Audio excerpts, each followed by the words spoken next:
apresenta Check-up no rádio.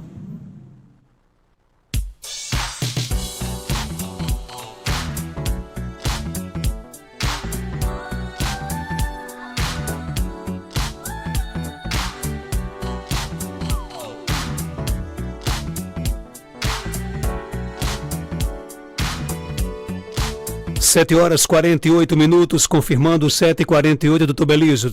Antes de trazer aqui a sua participação, mandar um forte abraço carinhoso aí para o Naldo, ele que é o maior flamenguista do distrito de Lajinhas, aqui na zona rural de Caicó. Ele se empolga, manda áudios, os áudios deles viralizam aí nas redes sociais. O cara não perde um jogo do Flamengo, fica triste, fica revoltado que o Flamengo perde. Passou 3 dias aí triste porque sofremos aquela goleada para o Bragantino, mas foi um acidente de percurso. Já ficou feliz com o rendimento aí do Flamengo contra o Santos, né? Disse que agora virou fã do Sampaoli, pedindo para que você mande também um alô para o Naldo, maior flamenguista lá de Lajinhas. É aquele cara que quando o Vasco joga, ele tira onda com os vascaínos, né? Provoca a turma, né? Então um abraço, Naldo, aí, obrigado pela audiência aqui do nosso Panorama 95. Doutor Belísio, bom dia, seja bem-vindo aqui ao nosso programa. Bom dia, Marcos, bom dia, Geraldinho, bom dia a todos os ouvintes, internautas. Uma satisfação imensa participar mais uma vez aqui do quadro Check-up no rádio, levando mensagens sobre a saúde no paciente idoso, na pessoa idosa, tirando dúvida dos ouvintes. Estamos aí à disposição. O idoso com muitas doenças, como gerenciar? É o nosso tema de hoje. Esse é o grande desafio, na verdade, é a grande expertise da geriatria, né? Na verdade, um dos pilares do manejo do paciente idoso é você saber gerenciar a multicomplexidade, que a gente chama no paciente idoso. As complexas relações entre as doenças, o próprio número de doenças crônicas que esse paciente, à medida que envelhece, pode adquirir. Pra você ter uma ideia, Marcos, aos 60 anos a gente tem, na verdade, metade da população já tem pelo menos uma doença crônica. E aos 80 isso chega a 90%. Então, envelhecer predispõe a doenças crônicas. Doenças como diabetes, doenças como dores osteoarticulares, osteoporose, hipertensão, diabetes, demência. Então, o idoso multimórbido, assim, a gente trata esse tema, a multicomplexidade, a multimorbidade, são o número de doenças que elas têm, uma relação entre elas, uma pode prejudicar a outra, o nosso métier, ele lidar com o idoso com muitas doenças, como você falou. E o gerenciamento dessas doenças, ele visa, ele tem como assim, um princípio você tentar evitar o máximo do risco, de colocar esse paciente em risco. Quando a gente trata uma doença num adulto jovem, a gente pensa sempre no benefício do tratamento. Mas no idoso multimórbido a gente tem que pensar no risco também. A gente pesa o benefício e o risco. Isso em tudo na medicina. Mas no idoso com várias doenças, frágil muitas vezes, a gente tem que pesar se aquele medicamento que a gente vai fazer ou se aquela intervenção não medicamentosa não vai prejudicar mais do que ajudar. Um exemplo simples será que no meu paciente com 90 anos, com 5, 6 doenças crônicas, vale a pena a gente rastrear o câncer de próstata, por exemplo? O paciente não tem nenhum sintoma e a gente pedir um exame para ver se detecta precocemente esse exame. Então, vamos pensar o benefício de se encontrar um câncer e tratar um câncer de próstata, que é um câncer que tem uma progressão lenta, teoricamente. O benefício da cirurgia, da radioterapia, às vezes da quimioterapia, ele supera o risco. Então, é esse o ponto que a gente sempre está pensando no paciente com muitas doenças.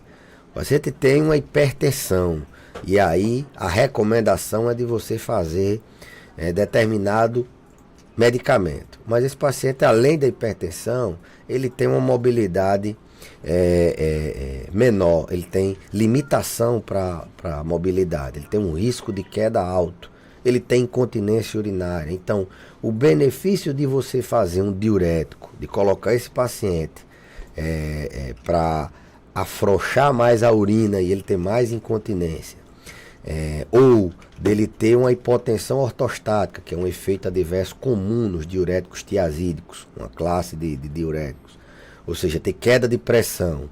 Esse benefício de controlar essa pressão com esse remédio supera o risco dele cair, dele fraturar, ou dele ter isolamento social porque não consegue segurar a urina.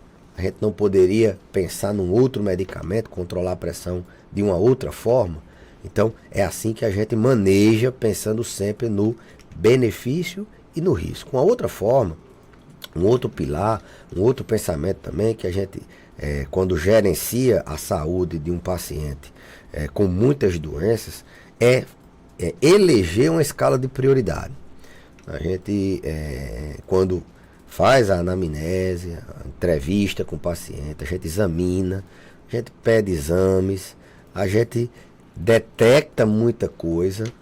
Muitas vezes o paciente, numa primeira consulta, ele vem e a gente consegue passar o pente fino nele e detecta muitas doenças que podem dar problemas para ele num curto prazo, num médio prazo ou mesmo a longo prazo. E aí a gente elege prioridades. Agora, o que é que leva mais risco à saúde dele? É esse risco dele cair, fraturar? É essa depressão que está interferindo nos outros componentes da vida dele, na alimentação, no sono, na alegria de viver? Ou é uma taxa alta que só vai dar problema a ele daqui a 6 meses, 1 ano, se é que vai dar problema? Então a gente elege prioridades, porque são muitas doenças. Se você tentar apagar um incêndio de uma vez só, geralmente você não consegue.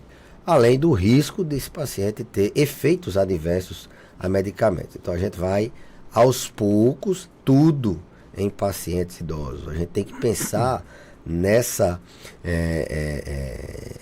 começar aos poucos, ir aos poucos, mas ir. Então é um princípio da geriatria. Tem até uma frase em inglês: start slow, go slow, but go. Comece devagar, vá devagar, mas vá. Isso é um princípio. Então a gente tem que eleger prioridades, começar devagarzinho, isso não só com medicamentos, mas também com intervenções não medicamentosas. É aquele caso, por exemplo, as pessoas perguntam muito, os ouvintes, de trazer, do pai parar de trabalhar, da mãe parar de trabalhar, de trazer ele do sítio para a rua. Não pode ser abruptamente. A gente tem que ir aos poucos. Então, gerenciar muitas doenças requer pesar risco, benefício, requer eleger prioridades, requer a gente ter uma ideia de começar aos poucos e aos poucos, mas e ter esse discernimento de que algumas coisas não valem mais a pena a gente procurar. Se procurar e achar, não vai valer a pena tratar. Então, é melhor nem procurar. Então, gerenciar, Marcos, muitas doenças num paciente idoso passa por mais ou menos por esses princípios. Isso é o gerenciamento da multicomplexidade é um dos gigantes da geriatria. Antigamente, a gente tinha os gigantes 5 I's, agora são os 5 M's, né? Então, multicomplexidade é medicamentos é outro, mente é outro, mobilidade é outro M, né? E o que mais importa é um 5º M. Então, multicomplexidade, saber gerenciar tudo ao mesmo tempo, no mesmo paciente, as doenças dele, é uma habilidade que o geriatra tem que ter. Muitas vezes as famílias levam para vários especialistas e às vezes precisam de uma opinião, de uma determinada coisa, eles não sabem nem a quem perguntar. São tantos especialistas que eles não sabem a quem recorrer em determinado momento. Agora, o ouvinte pergunta aqui o seguinte, né?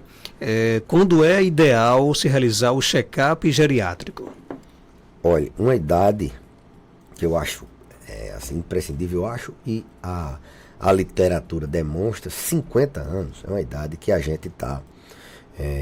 a mulher está nessa transição menopausal, o homem está começando também a pensar na como vai envelhecer por causa da época do exame da próstata. Então, 40, 50 anos é a idade de você fazer esse check-up geriátrico, de como vamos planejar meu envelhecimento. Na verdade, a gente já deve planejar desde jovem, né? Do mesmo jeito que a gente começa a planejar a aposentadoria, a previdência, começa ali a pagar uma reservazinha, você tem que começar a armazenar também saúde, para que você possa viver bem, para que você não precise ser gerenciado com muitas doenças. Então, fazer esse check-up para ver como é que está, não só a parte cardíaca, mas ver também a mente, se esse paciente não tem risco de demência, rastrear a depressão, ver o sono dele, ver se ele tem uma atividade social compatível com o envelhecimento saudável, se ele se alimenta bem,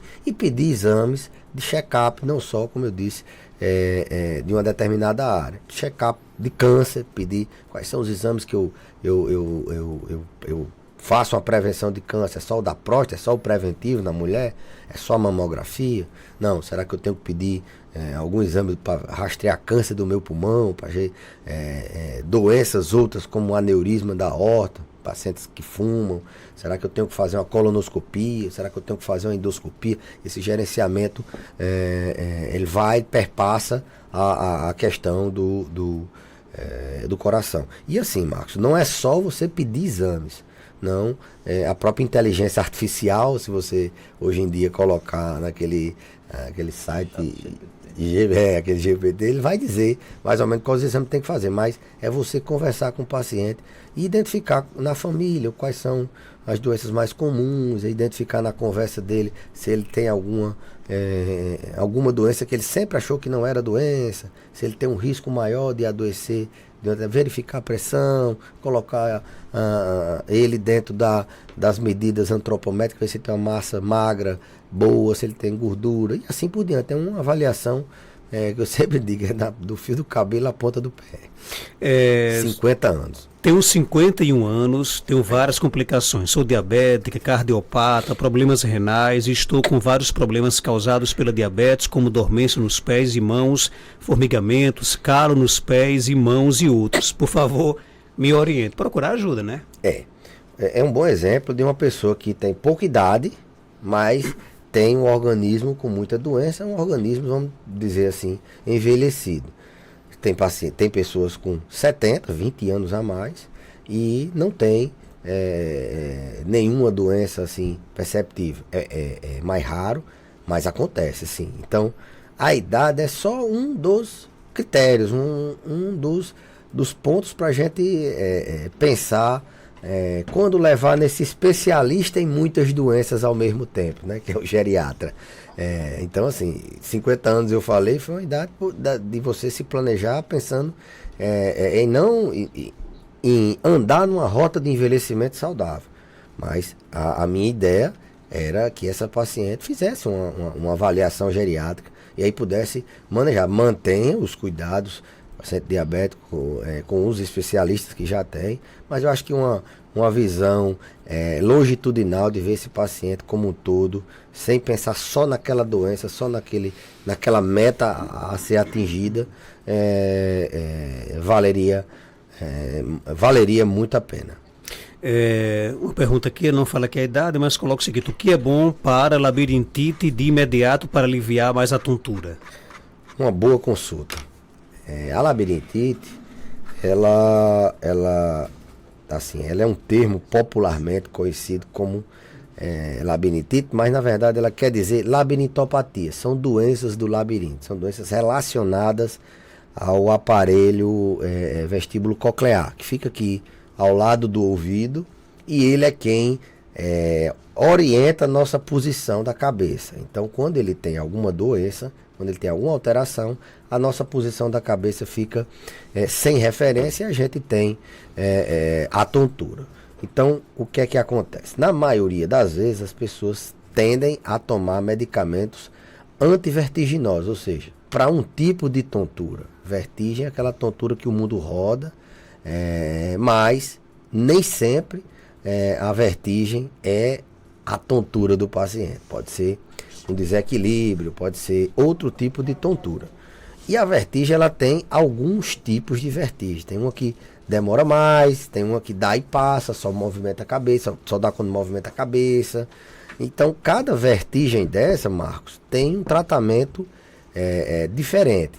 Um é com medicamento, outro é com reposicionamento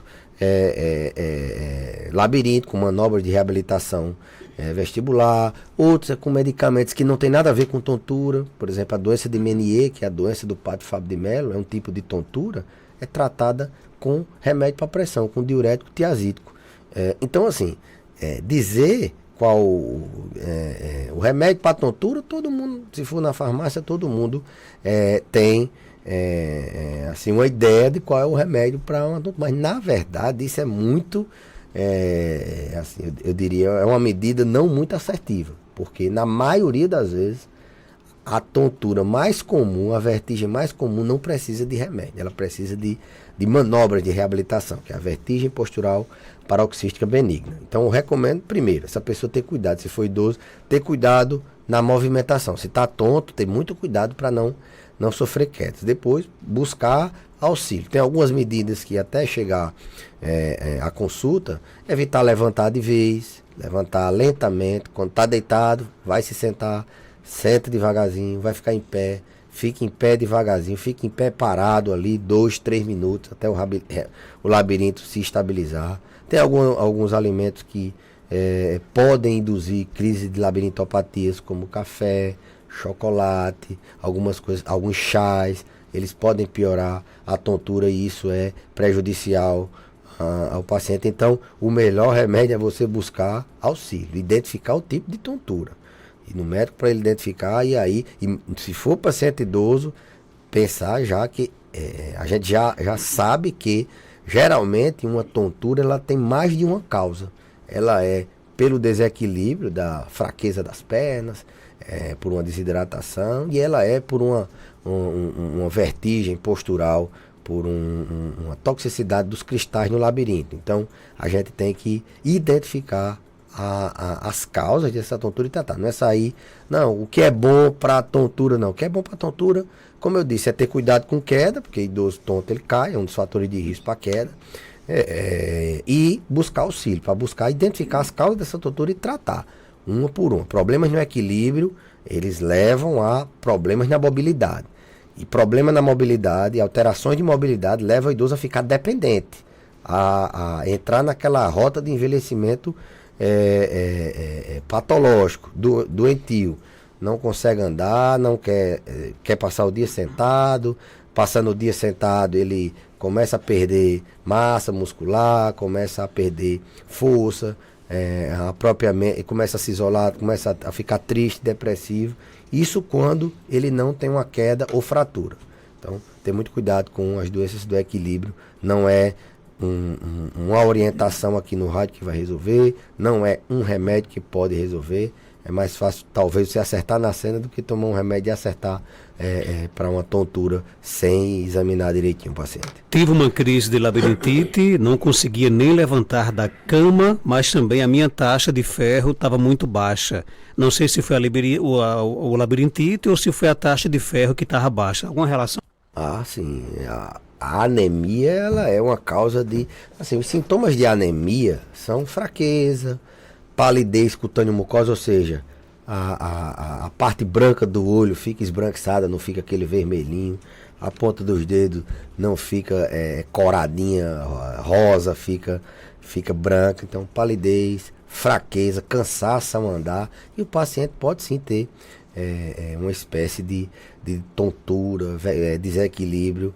Não apostaria, dependendo da intensidade dessa tontura, uma intensidade forte, se o mundo roda, se demora muito ou se demora pouco, não apostaria que a anemia seria o único fator. Ela pode estar piorando a tontura.